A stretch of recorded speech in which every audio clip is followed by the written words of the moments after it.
Olá, olá a todos e todas da TV 247.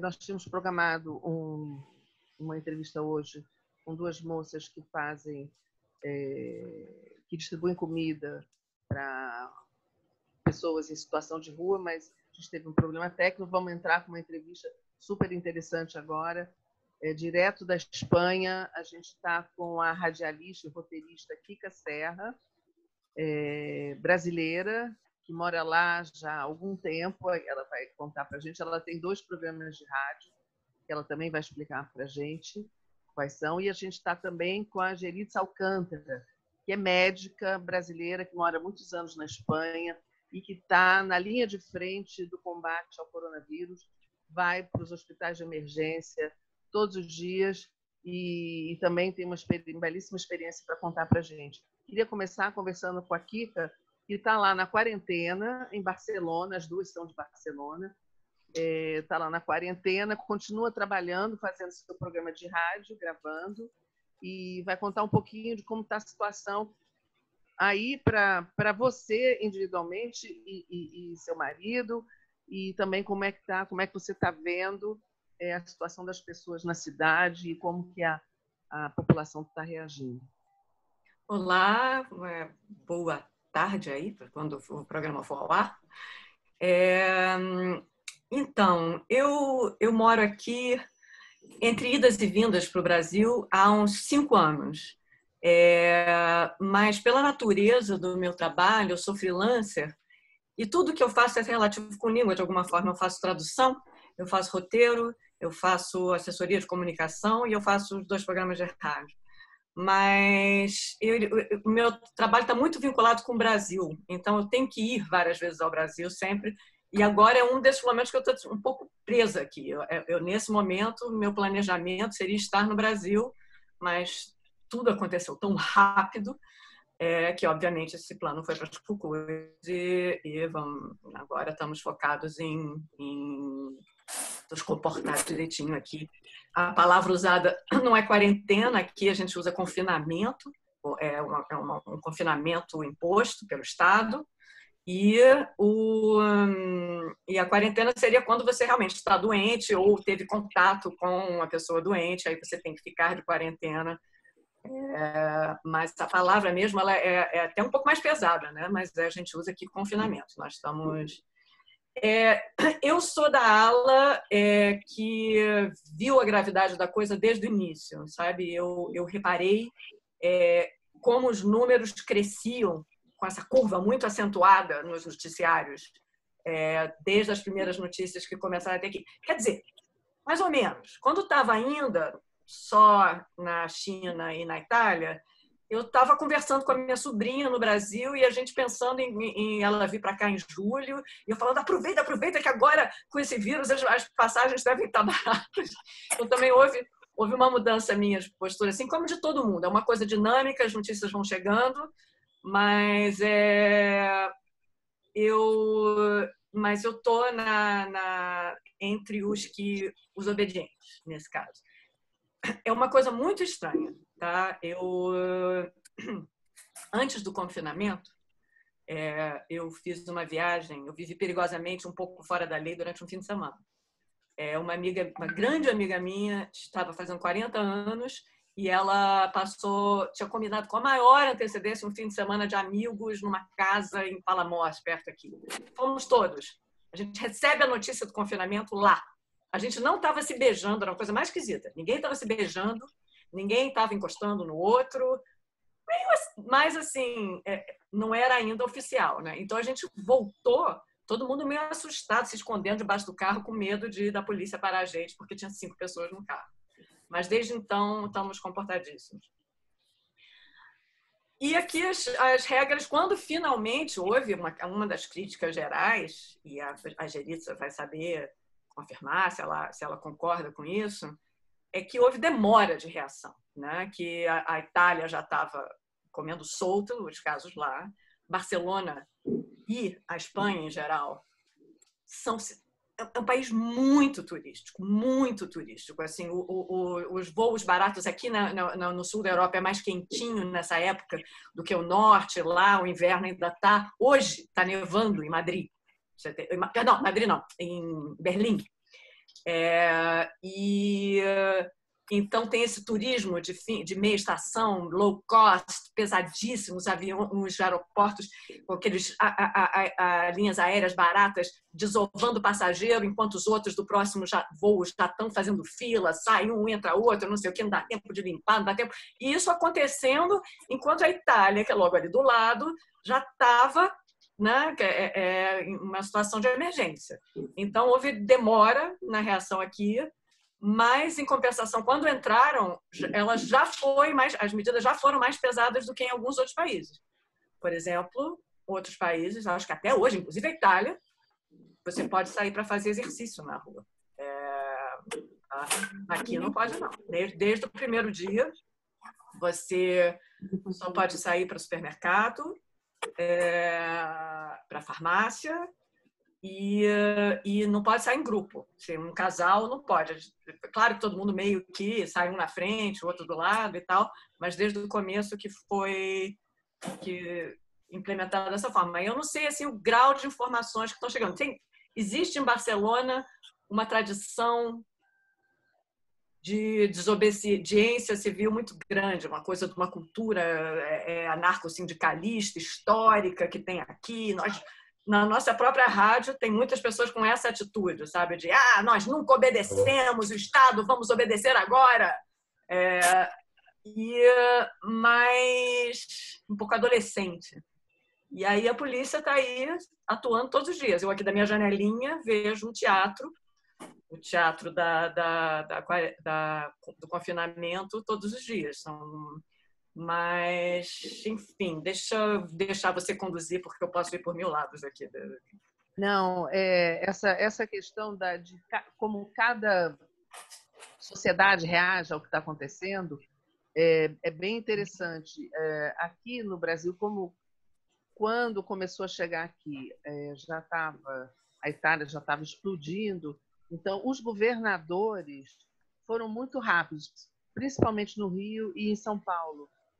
Embora a gente tenha um governo federal que está na contramão de tudo, de tudo que está acontecendo no mundo, e uma coisa inexplicável, inconcebível, e que a gente ainda tem que lutar contra isso, quer dizer, além de tudo, né? Mas, então, eu queria conversar também agora um pouquinho, depois a gente volta, a gente vai conversando aqui, quem quiser lembrar de alguma coisa pode interromper, mas vamos falar com a Geritza,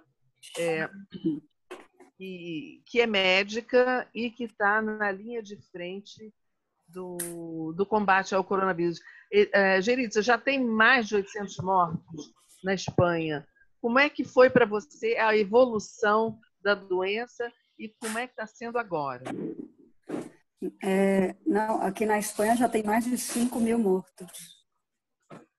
Ou seja, eu acho que chegaram aos 6.000 e algo agora, hoje, com os últimos dados. É verdade, já passou a China e está passando a Itália, não sei. É verdade, não sei de onde eu tirei esse número. Não, a Itália chegou a uns 10.000 e pouco e a Espanha está chegando muito perto de 7.000, me parece.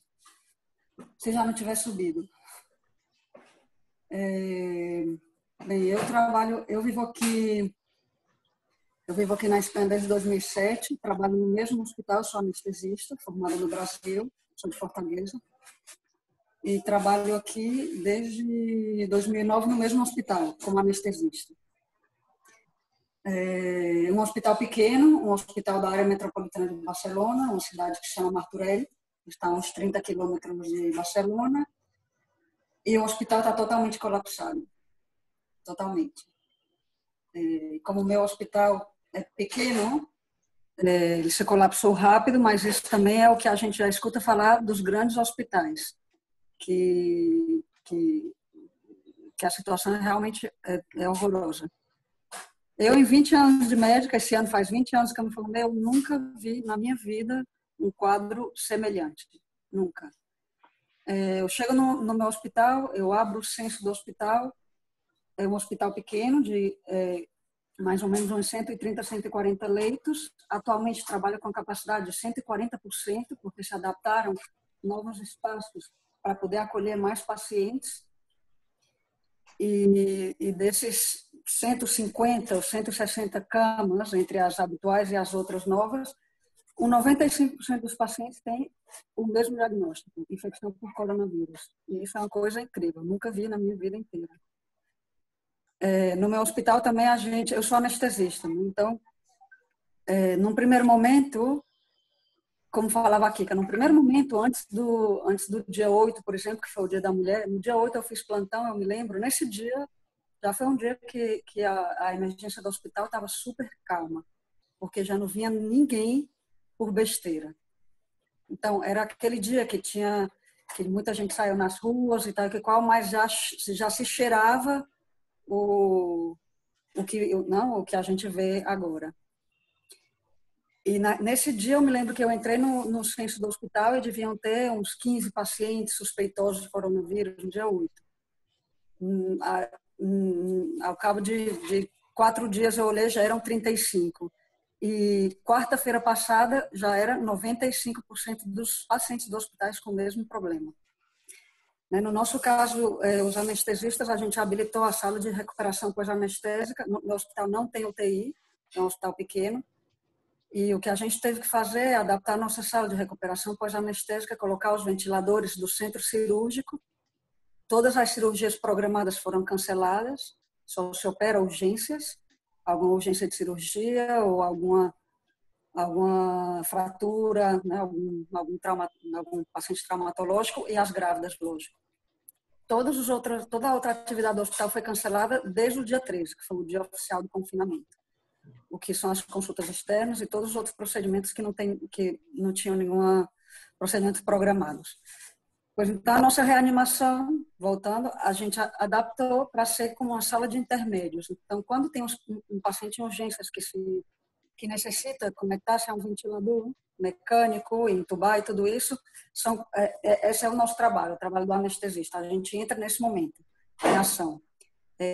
A gente, dentro do hospital, é o escalão que trata os pacientes mais críticos. Como a gente não tem UTI, a nossa recuperação o que faz é manter esse paciente mais ou menos estável até que se encontre uma vaga na UTI de um hospital que já tenha a infraestrutura correta de uma UTI, como Deus manda. E o que eu encontrei na sexta-feira, que foi o último plantão que eu fiz, hoje, agora de noite, eu vou voltar para o hospital, é que a gente já teve que ficar com um paciente de 51 anos entubado. Nesse dia, na sexta-feira, a gente já teve que entubar pacientes de 46 anos, pacientes de 47 anos e pacientes de 51 anos. Ou seja, não são só os pacientes maiores de idade que se complicam. E essa paciente de 51 anos que a gente teve que entubar, a gente demorou umas 12 horas para conseguir fazer o traslado dela para uma UTI. E além dessa, a gente tinha 2 pacientes menos de 70 anos, e esses pacientes a gente não tinha nem previsão de conseguir uma vaga na UTI. Porque as vagas na UTI agora, elas estão destinadas para as pessoas mais jovens e que têm uma expectativa de vida maior. Isso resulta que a gente já teve que tomar decisão se a gente conectava ou não um paciente, por exemplo, de 77 anos com uma qualidade de vida perfeita antes. Esse é o grande drama que a gente está vivendo agora aqui. Não poder tratar pacientes que antes desse problema seriam perfeitamente tributários de uma vaga na UTI e esses pacientes a gente não tem como tratar. Se tenta ou de repente já teve algum que a gente entubou e nem a UTI conseguiu receber o paciente porque já cada dia os critérios de ingresso na UTI vão mudando segundo o número de vagas que tem. Giritsa, deixa eu te perguntar, vocês já tiveram que recusar muitos pacientes e estão passando por aquela opção, né, a escolha de Sofia, digamos assim, de quem vai ser tratado e quem não vai ser tratado, com base em todos esses dados que você falou aí para a gente. Então, o que acontece com esses pacientes que são recusados pelo hospital? Eles vão para casa e ficam sem tratamento? O que está acontecendo? Não, atualmente existem uns níveis terapêuticos do nível 1 ao 5, que significa o maior esforço terapêutico. Quanto menor o nível 1 é o paciente que necessita mais esforço terapêutico, que quer dizer isso, que todas as medidas vão ser tomadas para salvar a vida daquela pessoa. Em câmbio, o nível 5 já são pacientes que provavelmente, ainda que fosse fora de uma pandemia ou de uma epidemia, já não iam para uma UTI. São pessoas muito velhas, pluripatológicas, pessoas de 90 anos, 85, ou que já tinham qualidade de vida muito limitada antes disso. Né? Pacientes do nível 4 e 5 são pacientes, por exemplo, o que se faz com esses pacientes quando já não são tributários de um tratamento agressivo, como é uma UTI, por exemplo? Se coloca todo o tratamento, as medicações, que de repente vão mudando a cada 2, 3 dias, mas se interna esse paciente recebe as medicações antivirais ou antibióticos, o que seja, mas no caso desse paciente piorar, o que se faz é observar e, se chega um caso crítico, se coloca uma bomba de medicação sedante e se cede esse paciente para que ele possa ter uma morte mais digna. Se é que se pode dizer assim, né? Porque muitas vezes tem pacientes que estão sós, sem suas famílias. Muitas vezes a família, com a crise do coronavírus, as famílias não podem visitar os pacientes na enfermeria, na sala de internamento, no quarto de internamento, na enfermaria. Isso, Gerise, isso é uma coisa que eu penso o tempo todo, é uma situação muito difícil, que se você tem um ente querido que está doente, você não pode acompanhá-lo, você não pode estar com ele, e muita gente acaba morrendo sozinha. Né? Então, é uma tragédia anunciada, a gente aqui no Brasil sabe que isso vai chegar aqui. Eu queria que vocês duas falassem um pouco sobre essa questão da prevenção, para que a curva não seja tão alta, para que não crie esse caos que a gente está vendo na Europa, nos hospitais. O que o brasileiro tem que fazer? Qual é a melhor coisa? Porque aqui a gente virou quase que um país esquizofrênico. A gente tem os governadores agindo de uma forma, parte da população obedecendo, sabendo que é importante, e um presidente que faz essa loucura de sair na rua e mostrar para as pessoas, dar um exemplo péssimo de que nada vai acontecer, está tudo certo, e a gente sabe que não é assim. E eu queria também fazer uma retificação, eu falei em 800 mortos lá no começo, mas são 800 por dia, né? Assim como... Hoje, exato. Nos últimos 3 dias foram mais de 800. Mais de 800. Então, o que você, Geritza, e depois a Kika, diriam para nós aqui brasileiros? Que fiquem em casa. Que fiquem em casa, porque no Brasil isso vai ser uma catástrofe muito pior. Se não se conseguir frear, esse bicho é um bicho muito desconhecido. Pelos dados que a China deu e pelo que a gente vê aqui, ou esse bicho mutou, ou vai mutando, né? É um vírus muito... A estrutura desse vírus é muito simples, mas tem uma cadeia muito longa de RNA e na hora da transcrição e de todos os processos microbiológicos que ele faz para se multiplicar, isso pode gerar várias mutações. Então, eu não sei se é uma impressão que eu tenho, mas parece ser que aqui há muitas formas graves em pacientes jovens. O que não quer dizer que não tenha formas assintomáticas, né? Na verdade, eu tenho muitos companheiros do hospital que deram positivo e que não sentiram absolutamente nada. Ou seja, é uma doença desconhecida, estranha, e que eu acho que o que se tem que fazer agora é ficar em casa. Ficar em casa porque a gente não sabe como vai ser o desenvolvimento dessa doença aí no Brasil. E já é difícil, né? Como é que a gente vai dizer para ficar em casa uma pessoa aí no Brasil que mora numa comunidade? Ou que mora numa casa de 30 metros quadrados, 20 metros quadrados, uma família com o cunhado e com todo mundo. Mas os que possam ficar em casa e sobretudo, aos patrões que possam seguir pagando os salários dos seus empregados, que continuem. Porque, gente, esse vírus não escolhe classe social. Não escolhe classe social. Mas na classe social mais pobre, ele pode ser devastador. E, então, sobretudo, eu acho que ficar em casa. Escutar o que os outros países que já temos experiência nisso falam. Não escute o presidente, ou seja, escutar a experiência dos países que já estamos passando por esse problema. Ficar em casa. Sobretudo, ficar em casa. Isso, Regina, eu também concordo. Eu queria, Kika, eu queria que você dissesse da sua... você contou aí como é que vocês acabaram ficando em casa depois de, né, quando souberam da gravidade e tudo. E a Geritza falou, você mesma falou que aí não chama de quarentena. Aqui a gente chama de quarentena para dar uma aliviada, mas aqui a gente também chama de confinamento e isolamento. Então, esse processo para você concorda que é o mais plausível, né? O mais correto para se adotar. Eu acho, eu me sinto, porque eu sou muito atuante, eu estou muito presente. Acho que a palavra devia ser viciada nas redes sociais. E agora, confinada, então, mais ainda, a gente fica o dia inteiro pendurado lá.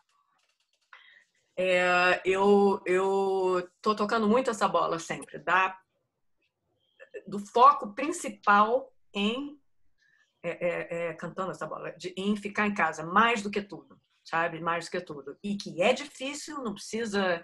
É difícil. Eu não moro na favela, mas eu moro num apartamento de 30 metros quadrados. Como a cidade antiga de Barcelona tem muito, é uma densidade demográfica enorme, é um bairro medieval, onde muita gente ainda vive, ao contrário de outras cidades da Europa que virou... aqui ainda tem muita gente morando na cidade antiga. E são espaços exíguos e estamos aqui sofrendo as dores físicas e não sei o que, de não poder se mexer. E não estou usando desculpas, sabe? Eu posso ir fazer compras. Isso quer dizer que eu vou fazer compras todo dia? Tampouco, entendeu? Cada vez que você sai, você está se expondo. É um risco que você tem de se expor e trazer de volta para você e para a finca, porque é o que a gente chama de finca, que são os prédiozinhos, né? Encostei no corrimão da escada, sabe? Fiz não sei o que, tudo são... Né? Então, além de se transformar nas saídas uma experiência tensa, você... Então, o ideal, a única forma infalível é você não se expor ao vírus. E o único jeito de não se expor é você ficar quieto em casa. Eu tenho uma impressão, apesar de aqui, porque eles estão... Ontem, durante o fim de semana, foram anunciados medidas, já tinham sido estendidas, né? No primeiro momento, o confinamento ia ser de 2 semanas. Aí teve uma extensão de mais 2 semanas. E aí agora começa a aparecer o que parece ser uma desaceleração nos novos casos. Tá? 3 dias seguidos que... E Geritza vai saber confirmar isso com muito mais propriedade do que eu, mas o que noticiam. Parece, eles falam isso com cautela, colocam parece, pode ser, mas tudo aponta que se o pico não chegou, está muito próximo do pico. Mas ainda tem um caminho longo. Mas, de todas as formas, eles resolveram apertar e não relaxar nessa reta o confinamento, as regras de confinamento. Eles estão querendo, como tem a Semana Santa em breve, que o movimento daqui até as próximas 2 semanas seja o equivalente a feriado, sabe? Que então várias outras atividades, no primeiro momento, se o chefe não quisesse, o chefe se recusasse a liberar os empregados podiam continuar trabalhando, o metrô continuou funcionando, reduziu muito, a 30% mais ou menos do uso normal, mas continuou rolando. Agora eles estão sendo mais incisivos em que todo mundo, que mesmo que não trabalha diretamente, como a Geritza, nos serviços essenciais, que são... Aí inclui transporte de comida, o caminhoneiro também é essencial, para poder não desabastecer as cidades, né? É uma cadeia. Então, tem nas farmácias, tem nos hospitais, tem nos supermercados e tem quem faz esses insumos a sociedade toda poder se confinar, ser viável, eles também são considerados serviços essenciais. Esses devem ser agora os únicos. Antes havia uma exceção se o tal, né? Se o chefe não deixasse. Então, as obras estão paradas, está tudo parado. Mas o que eu tenho... Eu estava falando antes, desculpa, eu sou às vezes meio... Eu tenho reparado muito que no Brasil as pessoas parecem priorizar a... Estou balançando muito. Priorizar a desinfecção. Que o pessoal está saindo loucamente e aí eles se tomam banho de água sanitária. É um tal de água sanitária em tudo, botar lisoforme dentro da máquina de lavar roupa e não sei o quê, e limpar as maçanetas com água sanitária, não sei o que. Por mais que tudo isso, eu não estou falando que ninguém peca por excesso de cautela, melhor ter excesso do que o oposto. Eu acho que eles estão dando mais importância a isso ao ficar em casa. Você vê que quando você pergunta para a Geritza qual o recado que ela tem a dar ao Brasil, o recado é ficar em casa. Esse é o foco principal. Essas outras questões, você tomar cuidados, além disso, para não trazer o vírus para casa, certo? Mas mais importante é você não se expor ao vírus. Geritza, estou falando besteira? Não, de jeito nenhum. Lavar as mãos, né? Muito também. Eu acho que... Em primeiro lugar, ficar em casa. Em primeiro lugar, ficar em casa. E depois, lavar muito as mãos. Muito. Porque você pode ser um portador assintomático. Qualquer um da gente pode ser um portador assintomático do vírus agora.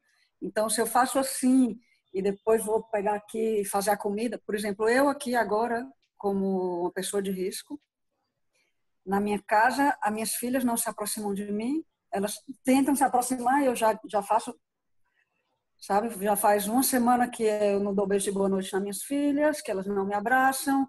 Eu tento não fazer os serviços da cozinha, por exemplo, não manusear muitas coisas, porque, né, por mais que eu lave, parece até que eu tenho um transtorno obsessivo compulsivo, lavo a mão todo o tempo.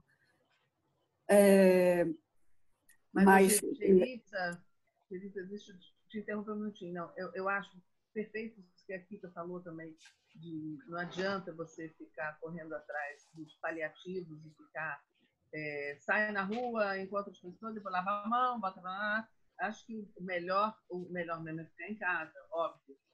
Mas no seu caso, por exemplo, que você tem que ir para o hospital, como é que você se protege quando você está lá? E você acha que já tem um número grande de médicos e pessoal da saúde infectado? Tem muito médico infectado já? Você tem uma ideia disso? Aqui na Espanha, Regina, aqui na Espanha, de todos os países que estão sofrendo a crise do coronavírus, é o país que tem uma porcentagem maior de enfermos do coronavírus profissionais sanitários. Já são mais de 12%. Ontem eram 9 mil e algo, hoje já são 12 mil, dos 80 quase mil, ou 14 mil, me parece. Ou seja, aqui na Espanha a gente teve um problema, a gente ainda tem um problema muito grande da falta de proteção nos hospitais. Os hospitais grandes, de repente os hospitais que eram referências para o coronavírus no começo, receberam materiais de proteção, o EPI, que é o equipamento de proteção individual, as máscaras adequadas, mas no meu hospital, por exemplo, a gente nunca recebeu o EPI, que é essa roupa branca que os chineses usam, que a gente vê na televisão, que parece um astronauta. Há 4 dias atrás, a gente do serviço de anestesia do meu hospital, a gente conseguiu uma doação pessoal, porque a gente tem um companheiro que conhece não sei quem, de uma fábrica, não sei que história, foi uma coisa totalmente destacada do hospital. A gente conseguiu os EPIs. Então, a gente que trabalha com paciente mais crítico, agora a gente tem. Mas no começo, até uma semana atrás, a gente não tinha. E todos os outros profissionais do hospital não têm. A gente já chegou a se proteger com bolsas de lixo cortadas como uma espécie de bata, para colocar por baixo da bata que eles disponibilizam para a gente, que é uma bata muito fininha, que em realidade não protege do todo. No meu hospital, que é um hospital que tem quase 500 profissionais trabalhando, já somos mais de 80 profissionais positivos. Né? Então, como é que eu me protejo aqui? Lá no hospital, então, a mascarilha, por exemplo, essa máscara que é a FFP2 e FFP3, que é aqui, as mascarilhas adequadas, que é isso, chama N95, a gente tem que reaproveitar. Então, a gente utiliza a mascarilha e essa aqui por cima, que é uma máscara normal de centro cirúrgico, para poder tentar não contaminar a nossa mascarilha. Quando a gente acaba a jornada, a gente tira a nossa, coloca um pouco de solução, tem um companheiro que coloca no micro-ondas um pouquinho e guarda para poder utilizar. Então, se aqui na Espanha falta material, eu me pergunto como será no Brasil, né? Que sempre faltou. Então, aqui na minha casa, eu tento me proteger, eu vou com a máscara, quase sempre, é difícil, mas quase sempre eu vou com a máscara, principalmente quando eu estou mais perto da minha família. Aqui a gente, por sorte, eu moro numa casa grande, então eu tenho um quarto de visitas. Esse quarto agora é o quarto que eu durmo. Eu não durmo com meu marido, eu não toco meu marido faz mais de uma semana, e as minhas filhas tampouco. E isso, pois, lavando as mãos e a gente faz o que pode. É difícil, né? É muito difícil. Geritza, é muito difícil, eu imagino. Eu queria te perguntar duas coisas. Primeiro, se você fez o teste, se os profissionais dos hospitais estão fazendo os testes, e se você tem, imagino que você tenha família em Fortaleza, se você tem se comunicado com eles e como é que está a situação deles lá. Mas primeiro me diz se eles estão fazendo teste com os profissionais da saúde nos hospitais? Aqui, quando começou o problema, quando se detectou os primeiros profissionais positivos no meu hospital, que foi por aí na semana do dia 13, 14, por aí, todos os contatos íntimos dessa pessoa que era desse colega positivo fizeram um teste. Isso durou uma semana só. Na outra semana já mudou o protocolo. Agora já começou a faltar testes de PCR, então a gente só vai fazer o teste nos profissionais que tenham algum sintoma, porque ou seja, já era mais que evidente que todos nós já havíamos tido um contato íntimo e cercano a alguém positivo, seja profissional ou seja paciente. Então, por exemplo, eu nunca fiz o teste, porque eu ainda não apresentei nenhum sintoma da doença. Mas, em câmbio, essa primeira leva de profissionais que fizeram o teste só porque haviam tido contato, alguns deles não sentiram absolutamente nada e deram positivo. Então, aí é que fica... Por isso eu me protejo aqui em casa, porque eu posso ser uma portadora sintomática. Eu tive companheiros que já se reincorporaram, porque já fizeram os 15 dias, já voltaram a fazer o teste, deu negativo, já se reincorporaram ao trabalho, e são pessoas que não sentiram nada durante o tempo que estavam na quarentena deles, né? Que na quarentena, em realidade, é uma quinzena, são 15 dias. Mas faz uma semana já que eles prometeram que vai chegar os testes rápidos, mas, em realidade, isso não se concretou. A gente pensava que seria semana passada.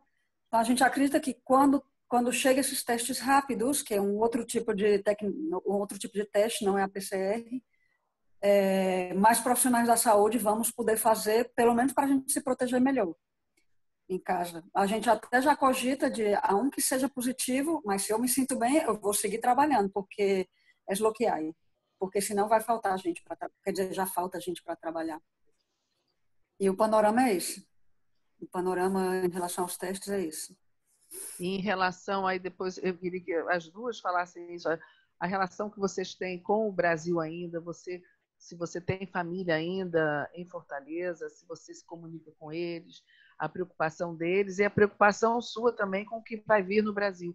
E a Kika também, a mesma coisa, se ela se comunica com a família, com os amigos, como é que vocês estão com essa relação com o Brasil, que é um país que a gente sabe que vai ser atingido em cheio, né?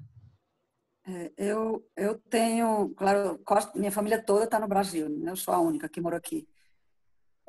Minha família está fazendo uma quarentena total e absoluta, todos. Meu pai tem uma empresa, uma pequena empresa, e ele está fazendo, ele liberou todos os empregados dele da empresa, não despediu nenhum, está vendo como é que vão resolver esse problema, segundo as ajudas do governo e tal e qual.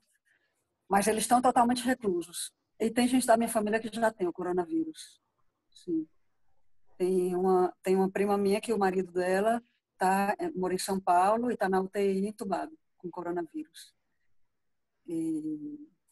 Bem, então, eu acho que a minha família, eu acho que entre que eles veem a minha experiência e veem que dentro da própria família já tem algum caso positivo, eles estão respeitando bastante as recomendações da Organização Mundial de Saúde, né, que é o confinamento. Seja o que seja, a empresa vai quebrar, já veremos o que a gente vai fazer no futuro. É isso, eu acho que o panorama, pelo menos da minha família, e de muita gente que eu conheço, né? Tem muita gente que sempre foi partidária do governo atual, inclusive, e estão respeitando a quarentena, e estão desobedecendo o presidente. Isso eu vejo também na minha família. A minha... eu tenho os pais aposentados. Meu pai está com 76 anos, então é grupo de risco totalmente. Madrasta com 70. E pessoas ilustradas, estão muito em contato, leem os jornais do mundo, não sei o que, estão sabendo, mas não sem alguma resistênciazinha, não. Ficam ali, será que não vão liberar na semana que vem o passeio no calçadão, porque não estão prendendo, só estão tirando as pessoas que estão na areia, no calçadão pode fazer exercício e tal. Mas eu acho que só articulando um desejo que não tão cuidadosos, o pessoal está cuidadoso, por sorte. Nenhuma infecção diretamente na família, mas sim, pessoas que estão no meu radar, com que eu trabalho, direto ou indiretamente. O que a Geritza comentou de que ele não respeita classe social, eu confirmo por experiência própria. Tem pessoas abastadas que têm todas as condições de se cuidar, de se isolar e que estão com o coronavírus no meu círculo. E a coisa vai ficar preta quando esses poucos casos na favela se alastrarem loucamente. Então, eu fico pintando, assim, volta e meia, eu dou esses dados mais catastróficos, sabe, e tal, tentando impingir nas pessoas a seriedade da questão, sabe, porque tem resistência entre pessoas classe média alta, sabe, que estão ali meio que levando a coisa meio que na brincadeira, achando que é férias, sabe, que ótimo, eu vou ficar em casa vendo Netflix, não sei o que, então, mas eu não sacrifico a minha dopamina, preciso dar minha corridinha todo dia. Tem gente ainda assim com essa atitude. No Brasil e em outros lugares também. Nova York, anteontem, publicou um dos jornais fotos tiradas em todos os parques da cidade, todos eles com pessoas tomando sol, com a família, passeando e tal. Então, isso me exaspera, sabe? Que pessoas não levem a sério, que não tenham a perspectiva de que isso é um evento histórico, desses que entram quando a gente nos livros de história do mundo, das grandes guerras, os grandes desastres, os grandes tsunamis, não sei o que tal. Isso é uma coisa de proporções históricas, entendeu? Então, é extremo e nós temos que... É um esforço pequeno ficar em casa, sabe? Levar a coisa a sério. Essa questão... o ponto que a Geritza faz de você poder pegar e ficar assintomático, eu tive catapora assintomática. Eu tive que criança, minha família, os irmãos tiveram, me davam de comer da mesma colher do meu irmão mais velho, meu irmão mais novo, nós três dividíamos o mesmo quarto, minha melhor amiga estava, a escola inteira estava, e eu não peguei, a família inteira dizia que eu não peguei. Fui descobrir anos depois, quando eu tive herpes zoster, que você não pode ter herpes zoster se não tiver tido catapora antes. Então, eu não foi sintomático. Então, isso acontece. Você é o vetor perfeito. Eu seria o vetor perfeito nesse caso. Você está lá se sentindo ótimo, indo passear e passando álcool na maçaneta depois e está tudo certo. Não tem que se der. Quem pode, tem que levar isso a sério, né? Porque muita gente não pode. Então, e a gente, inclusive, pode contaminar essas outras pessoas, né? Então, eu acho que essa mensagem da realidade da coisa, sabe, tem que cair a ficha profundamente na cabeça das pessoas no Brasil. A gente já tem que lidar com um maníaco contradizendo as recomendações do próprio ministro da Saúde, essa esquizofrenia. Então, já, sabe, além disso, nós vamos, sabe, pessoas que se pensam mais ilustradas, mais civilizadas, não vão também ficar irresponsáveis. Ai, não, mas e a minha corridinha? E a minha dopamina? Ai, eu vou engordar porque eu vou ficar 2 semanas em casa. Cara, existe essa atitude. Existe, sabe? Isso me exaspera. Mais do que um pobre coitado manipulado de cérebro lavado pelo energúmeno.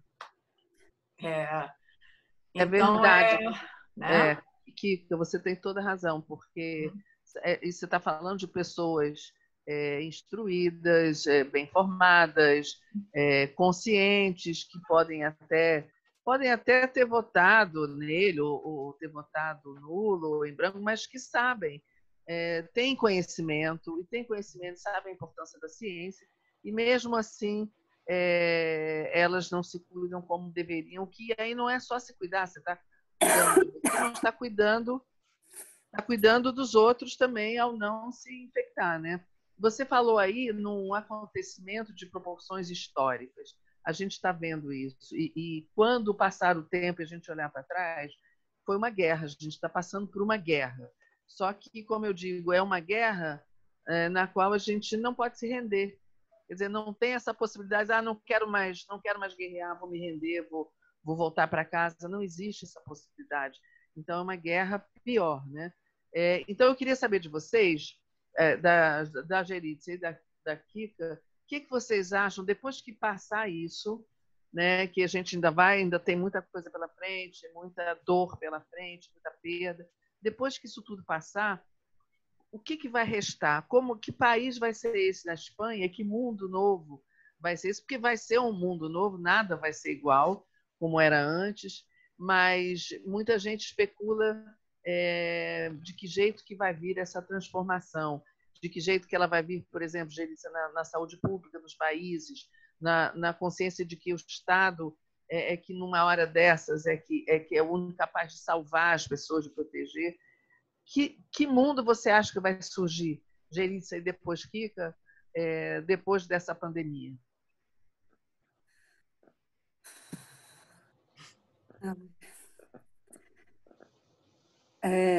Logicamente, eu acho que vai ter um antes e um depois, né, dessa pandemia. Mira a proporção agora. Acabo de abrir a página do Ministério de Saúde da Espanha. São já 85.195 casos confirmados. Se estima que a realidade é que são de 10 a 20 vezes mais do que esse número oficial, né? Já são 7.340 falecidos. Aqui, que é um dos países que tem a saúde pública, em princípio, muito eficiente na Europa. Eu acho que depois disso, especialmente, eu acho que a população tem que se volcar para lutar pela manutenção dessa saúde pública. Isso é uma luta nos países europeus, que são países neoliberais, que são países que têm um certo estado do bem-estar, logicamente, muito melhor do que os países do terceiro mundo, mas que também esse estado do bem-estar nos últimos 10 anos, né, desde a crise de 2008, foram mermados. E eu acho que depois disso, eu espero muito que a população realmente lute junto para poder realmente que se concretize que a saúde pública, a gente viu agora que, ainda que seja boa, não é suficiente. Não é suficiente. que realmente todos os esforços que aqui se deram na época da crise de 2008 para resgatar bancos e para tal, se esses esforços podem voltar para a saúde pública, para a educação pública. Isso realmente é o que eu espero. Eu espero uma mudança de paradigma, desse paradigma neoliberal que isso é um sonho, né? De repente, eu não sei, sinceramente eu não sei porque eu não sei se o poder vai mudar de mãos, entendeu? Eu duvido muito. Era o que eu esperaria. O que eu esperaria. A nível pessoal, a nível social e pessoal, eu acho que as pessoas estão muito solidárias e eu acho que isso se vai notar depois que acabe isso, essa pandemia, toda essa desgraça que está acontecendo. Eu acredito que não sei, que vai ser mais visível esse aumento da solidariedade, né? Inclusive essa vontade de abraçar o outro, sabe, ou de ajudar, porque aqui às vezes tem gente que é muito dura, muito fechada. Não sei se de repente depois disso isso vai abrir um pouquinho mais o coração das pessoas nesse sentido. Eu sei que a população está sofrendo muito e, claro, eu acho que isso vai trazer grandes consequências. Eu espero que mais positivas que negativas. E esse é não sei, mais bem o meu desejo. Vamos ver se é assim. Bueno. O que você acha? Eu acho que, Geritza, é o desejo de todos nós. Tomara, acho também que talvez tenha duas fases aí, uma fase onde as pessoas ainda vão estar assustadas e talvez egoístas e querendo se salvar, e uma outra fase, talvez essa que você tanto deseja, que todos nós desejamos. O que você acha disso tudo, Kika? Eu vivi em 2 momentos na Europa. Eu vivi na Inglaterra nos anos 90, e que a globalização estava botando um pé no acelerador naquele momento. Naquele momento, as universidades eram totalmente gratuitas na Inglaterra. Totalmente. Você recebia, além dela ser gratuita, você recebia um incentivo, que era o Student Grant, para te ajudar com custos relativos a estudar, comprar livros, fazer xerox, não sei o que e tal. Era uma mesada, uma bolsa, pelo simples fato de estar na universidade. De lá para cá, a gente viu que o pessoal, o que era dado passou a ser empréstimo, que você sai da universidade endividado, uma dívida que você vai passar a vida inteira para quitar, copiando. E isso se aplica a todos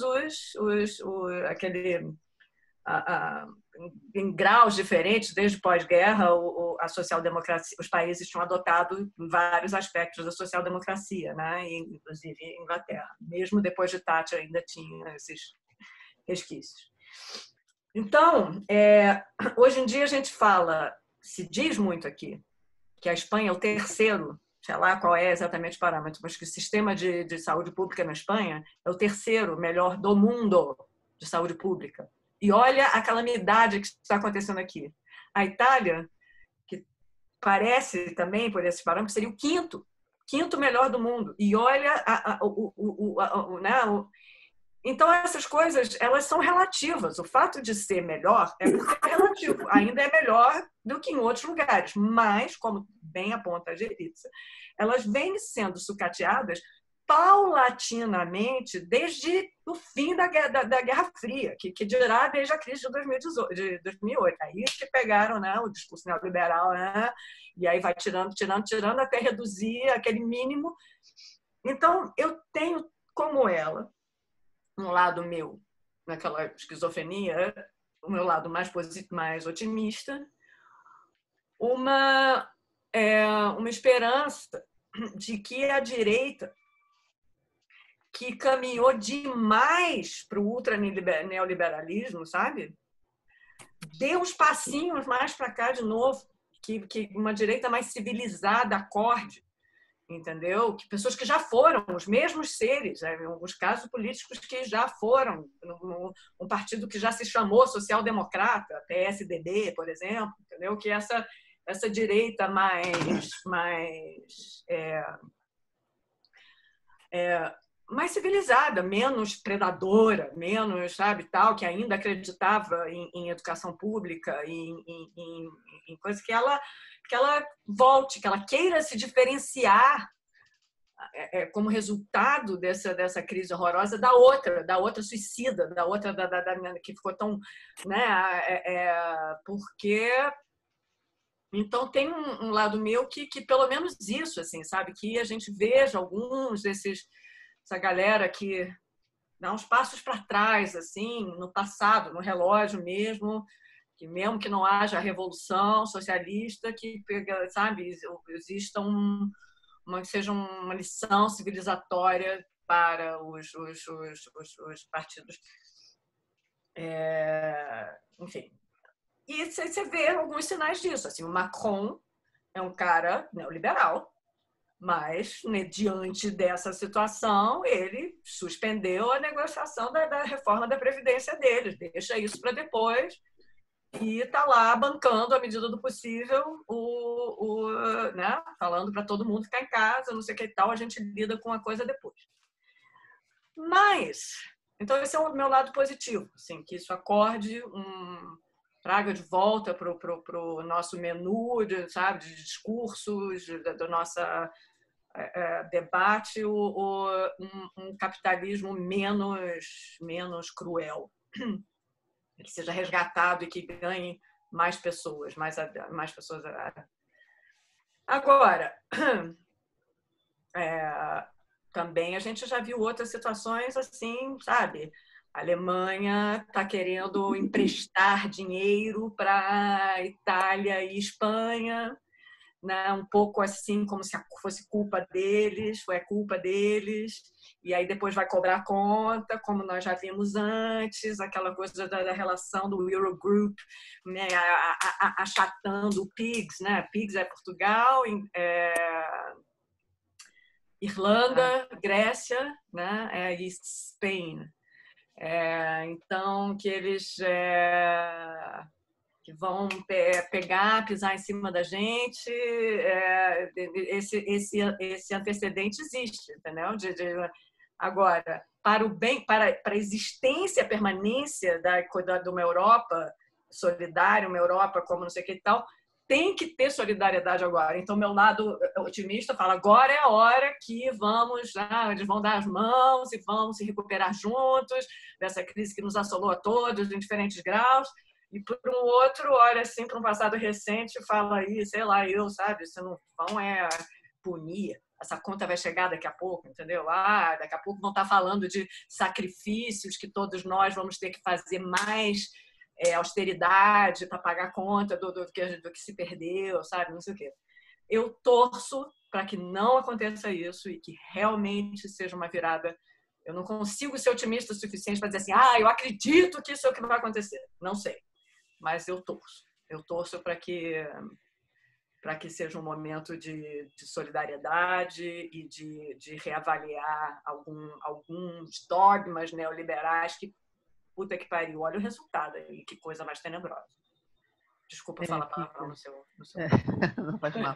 Eu acho que você tem toda a razão. A gente tem esse desejo, como a gente você falou, e a gente torce.